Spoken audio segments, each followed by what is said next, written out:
This is Mission Control Houston, where you are tuned into live audio coverage of Crew-8's journey to the International Space Station. The International Crew of 4 reached orbit following a successful launch to the space station at 10:53 p.m. Eastern Time, 9:53 p.m. Central Time from Launch Complex 39A at NASA's Kennedy Space Center in Florida. NASA's SpaceX Crew-8 mission is the agency's 8th commercial crew rotation mission with the company to the space station. During Dragon's flight, and as they track down the space station, both NASA and SpaceX will monitor a series of automatic spacecraft maneuvers from its Mission Control Center, both here in Houston and in Hawthorne, California. NASA teams will then monitor the space station operations throughout the flight from Mission Control Center, and NASA coverage will continue throughout the evening up until docking, which is currently scheduled for early Tuesday morning at 3 a.m. Eastern Time, 2 a.m. Central Time. NASA TV coverage of the docking procedures will begin at 1 a.m. Eastern Time and midnight Central Time.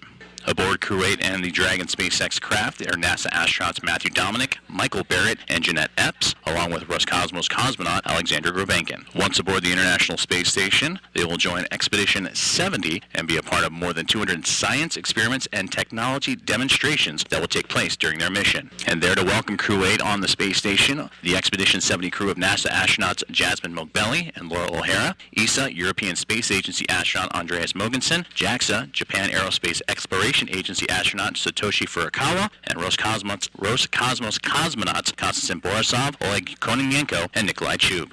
Currently, the International Space Station is approaching the western coast of the North American continent, whereas SpaceX Dragon is currently just above Antarctica in the Indian Ocean. The next major milestone for this mission will be the boost burn, which will be about 18 hours from now, and of course will provide all the audio coverage on NASA TV. Throughout Crew-8's journey to track down the International Space Station and ahead of docking early Tuesday morning, you can follow along on NASA YouTube and the NASA YouTube channel. Stay tuned for more audio updates and commentary throughout the process as Crew-8 looks to join up with the International Space Station. This is Mission Control Houston.